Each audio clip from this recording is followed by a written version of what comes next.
I don't want to waste your time, so there won't be an intro.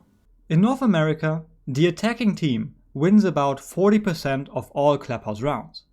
DarkZero wins 70% of their Clubhouse attacks. Let's find out how. I'll warn you right now though, if you expect some crazy, never seen before strategies, that's not what happened here.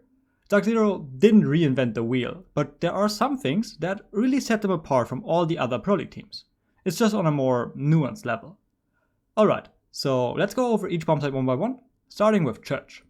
On one hand, Church Armory can be a very technical and execute heavy site if the defenders choose to just turtle. In that case, the attackers get map control pretty much for free, and then they have a bunch of time to set up the eventual execute. However, if the defenders decide to roam, it's pretty much the exact opposite. Defenders will always play the same setup, which is some variant of the SSG roam, and consensus is that it's very difficult to properly clear this. So what you often see is just teams more or less rushing blue and dirt with varying amounts of success. But that is where DarkZero comes in, because they literally always clear this roam and they always do it in the same fashion.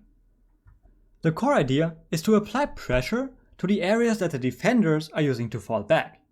Thermite and Thatcher open Hot Tub, which cuts off main stairs and gym hedge. Sledge opens Construction Wall, which cuts off Construction hedge. And Sophia enters Strip to destroy the Billiard Castle barricade, which cuts off Moto hedge. In this situation, the only retreat routes that are left are Blue Stairs and Oil, both of which are also somewhat easy to cut off by just opening Garage Door or Blue Window. Now, DarkZero never actually does that, but the threat that they might is enough for teams to voluntarily leave the cache and CC area. And just like that, DarkZero consistently manages to clear the roam with 5 men alive and more than a minute on the clock. At this point in the round, the attack usually looks a lot like the default attack that would be played if the defenders weren't roaming. So let's look at a few of those rounds. And we'll again start with how DZ takes map control. Because even though the defenders aren't roaming, you still need to make sure, and you actually need to take control of the map. And again, DarkZero does pretty much the exact same thing every round. Mint drones Strip side for Eclipse to push, and at the same time Skies drones Garage side for Hyper. After Sledge has main stairs control, and Sophia has blue stairs control, that's when the rest of the team joins them. Now, I assume that they also have drones top floor on main stairs and cache stairs, but I couldn't quite tell how exactly they were doing it. In any case, this way of droning and clearing is not exactly special, but still, DarkZero manages to be about 15 seconds faster than the average Pro League team. Okay, so map control is established, but what now? On Clubhouse, you have a bunch of different options.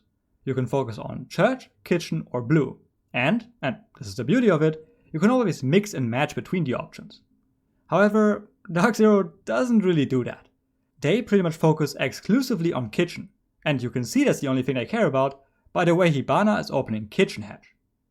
Here, the defenders have the option of impact tricking the hedge, so usually the attackers open the floor, throw down some flashbangs, throw down some nades, but DarkZero just doesn't care. Hibana shoots the pellets, they get impact tricked. Hibana shoots another round, impact tricked again.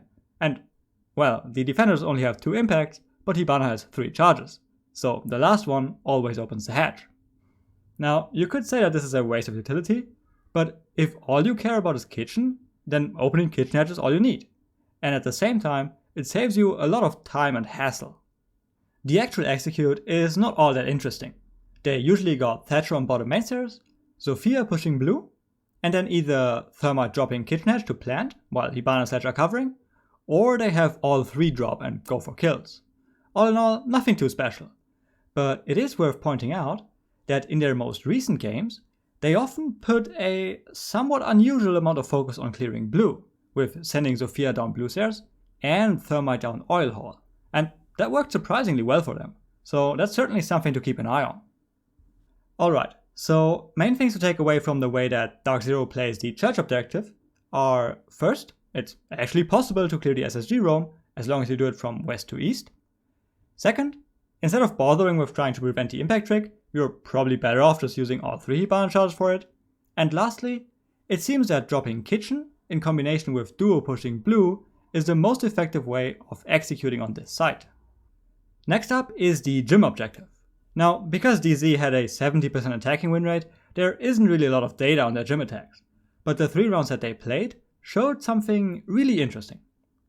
On gym attacks, a lot of Pro League teams heavily make use of Master and Gym window to apply pressure on site, but DZ ignores those entirely. Instead, they just open hot tub and then go for nade plays to kill the bathroom player. And in this situation, there's always a bit of a stalemate going on, where there's really no obvious play for the attackers. And this is usually where window pressure would come into play. But instead of doing that, DZ always has Hibana sneak up main stairs to try and get a kill in Master, which really opens up the site and allows the rest of the team to push in. And by the way, Skies should not be allowed to do that every single round. This is a serious blunder, either from the players not listening to what their analyst told them, or from the analyst not recognizing that pattern. In either case, the idea of not playing around the windows at all, and instead focusing on main stairs, is certainly a novelty that not a lot of teams have on their radar. Now I want to focus on the cache objective. Similar to how PL teams think that clearing the SSG basement roam is not really worth it, they also stopped playing garage takes ever since the introduction of Wamai. And just like before, DarkZero doesn't care. They play garage side takes in about 90% of their cache attacks, and that's a serious outlier. So let's see how they do it. First step of every successful cache attack is opening CC wall, and as expected, DZ has no issues with that whatsoever. Thatcher EMPs, Zofia stuns, Thermite breaches, and the wall is open. After that, we always see the exact same setup.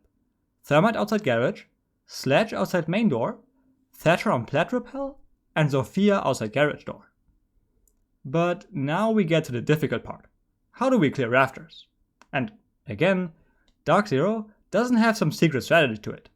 Sometimes they use Hibana to open this part of the CC wall, which then either pins down the rafters player or forces him to make a play. But a lot of the time, they just walk into garage and then kill the rafters player, either from below or from garage door. And it seems like something like this just shouldn't work, and it does fail from time to time, but on average, DZ managed to get rafters control with only losing one player in the process. So it kinda seems like Pro League teams have some misconceptions on how difficult garage takes really are. So now we've taken a look at all 3 bomb sites individually, but it's also interesting to consider DarkZero's general playstyle. I'm sure you've already noticed, but DZ is a very structured and very strategic team. They always have a specific goal in mind, and they always achieve that goal in pretty much exactly the same fashion. I've touched on this before, but just look at the similarities in positioning between different rounds and different games. And this leads to them playing much more efficient takes. In this situation, for example, Hot and Cold doesn't need to wait until someone rotated over to watch main door for him. Instead, Eclipse is always already there. But of course, this way of playing does have some drawbacks, and just a few months ago, people have been criticizing DZ for being too rigid in their attacks. But I disagree with that. Sure, DarkZero is playing the same stuff over and over again, but they are also capable of adapting. Look at this run, for example. Here, Iconic pushes into garage to get a kill on a breach, and in the very next round, we see Hibana sneaking into stock to prevent that. Skies injures Wamai in blue, and together with Sledge they also kill Valk. Pretty obvious example of round-to-round adaptations. But there are also cases of mid-round adaptations. Here, DarkZero is going for one of their rare construction site takes, but Hibana loses all of her charges to an impact from below. And now a lot of other teams would be just kind of stuck here, not really knowing what to do. But not DarkZero. Without missing a beat, Hibana repels up CC, rotates over to plat, and then they push CC together. So the idea that DZ just implodes whenever something goes wrong, that doesn't seem to be accurate, at least not on Clubhouse. Alright, so what are the overall takeaways here? Sadly, DarkZero isn't playing crazy new strats, but they are playing strategies that are deemed not viable by a lot of other Pro League teams. DZ clears SSG roams on their basement attacks, they don't make use of side windows at all on their gym attacks, and they play garage takes instead of construction takes on their cache attacks. And then combine that with a very structured playstyle and nice coordination, and you get the recipe for a truly great Clubhouse team. Honestly, I just love watching DarkZero play. For me, this really is what Rainbow was meant to be. A strategy game that has elements of a first-person shooter, not the other way around. Sadly, that's not the only way you can be successful, looking at UBDS, but I hope that more teams realize the potential of a structured and strategic playstyle. Alright, that's it for the video. I hope you enjoyed it, I hope you learned something new, and thanks for watching.